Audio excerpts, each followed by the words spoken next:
আসসালামু আলাইকুম, welcome to learning IT HD. আর সাথে আছি আমি মাসুদ মিলন। এই মুহূর্তে স্ক্রিনে যে ছবিটি আপনারা দেখতে পাচ্ছেন সেটি কিন্তু এডিট করে একটি ছবি, অর্থাৎ এই ছবিটির যে কোডটাই পড়ানো হয়েছে সেটা কিন্তু এডিটিং করে পড়ানো হয়েছে। খুব কম সময়ে মাত্র 1 মিনিটের মধ্যে আপনারা যদি এরকম একটি চমৎকার ছবি তৈরি করতে চান তাহলে এই ভিডিওটি আপনাদের জন্য। চলুন তাহলে দেখে নেওয়া যাক কীভাবে সেটি করা যায়। তো এটি করার জন্য আপনাকে যে কোনো একটি ওয়েব ব্রাউজারে আসতে হবে, যেহেতু এটা একটি ওয়েব অ্যাপ্লিকেশান।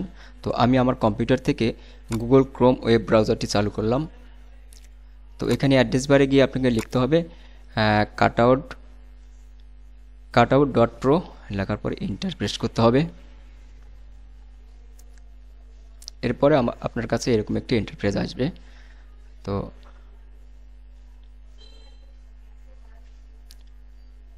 এখান থেকে আপনাকে আসতে হবে প্রোডাক্ট। এই যে এখানে প্রোডাক্টে আসতে হবে, প্রোডাক্ট থেকে আপনাকে আসতে হবে পাসপোর্ট ফটো মেকার, এইখানে একটা ক্লিক করতে হবে। তো আমি এখানে একটা ক্লিক করলাম। ক্লিক করার পরে আপনার এরকম একটা ইন্টারফেস আসবে। এখানে আপনাকে আপলোড ইমেজ, এইখানে একটা ক্লিক করতে হবে। তো আমি এখানে একটি আপলোড ইমেজে ক্লিক করলাম। ক্লিক করার পরে আমি যেই ছবিটা দিয়ে আমি পাসপোর্ট বানাতে চাই, আমি আমার এই ছবিটাকে পাসপোর্ট সাইজ করতে চাই। তো আমি এটাকে সিলেক্ট করলাম, দেন ওপেন করতে হবে। ওপেন করার পরে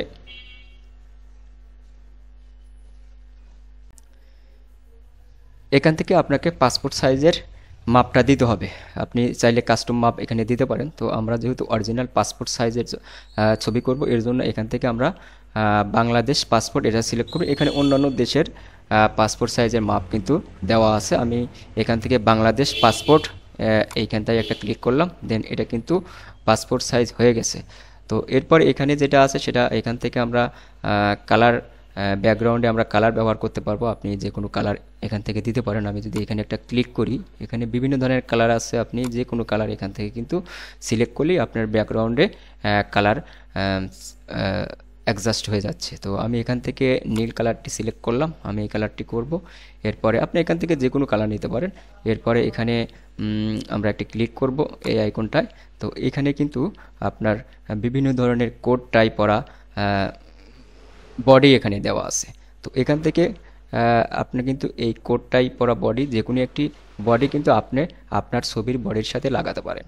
তো এখানে মেন্স আছে, ওমেন্স আছে, এছাড়া চিলড্রেন্স আছে। তো আমরা এখানে আমি যেহেতু মেন্স ছবিটা নিয়েছি, আমি এখান থেকে যে কোনো, আপনারা এখান থেকে যে কোনো বডি কিন্তু এখানে লাগিয়ে দিতে পারেন। আমি যদি এখানে একটা ক্লিক করি, তো এটা কিন্তু প্রসেসিং চলছে, একটু সময় অপেক্ষা করতে হবে।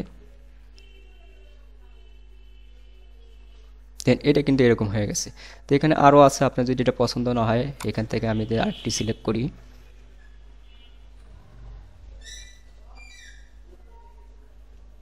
দেখুন এটা হয়ে গেছে। তো এখান থেকে আপনি যেই কালার পছন্দ সেই কালার কিন্তু আপনি এখান থেকে সিলেক্ট করতে পারেন। তো এখান থেকে যদি আমি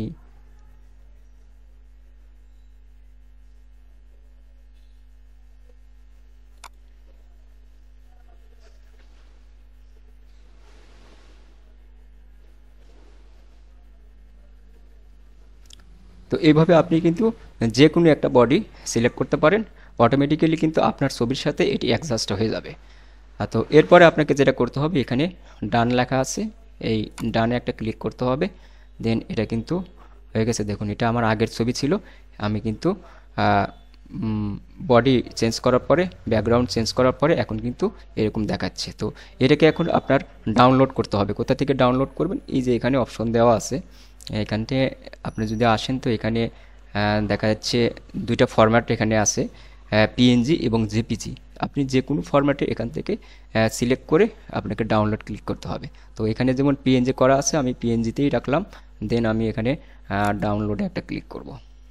তো ডাউনলোড ক্লিক করার সাথে সাথে কিন্তু এটা ডাউনলোড হয়ে এখানে আসে দেখাচ্ছে। আমি যদি এখান থেকে ওপেন করি তাহলে কিন্তু আমি এই ছবিটা ডাউনলোড হয়ে গেছে। আমি এখানে ডাবল ক্লিক করলাম,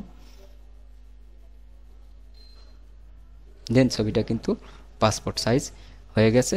উইথ আমরা ব্যাকগ্রাউন্ড চেঞ্জ করলাম, প্লাস হচ্ছে আমরা বডি চেঞ্জ করলাম, কোডটাই পরিয়ে দিলাম। তো ধন্যবাদ। ভিডিওটি ভালো লাগলে অবশ্যই লাইক কমেন্ট শেয়ার করতে ভুলবেন না। আর পরবর্তী ভিডিও দেখার আমন্ত্রণ রইলে সে পর্যন্ত সবাই ভালো থাকবেন।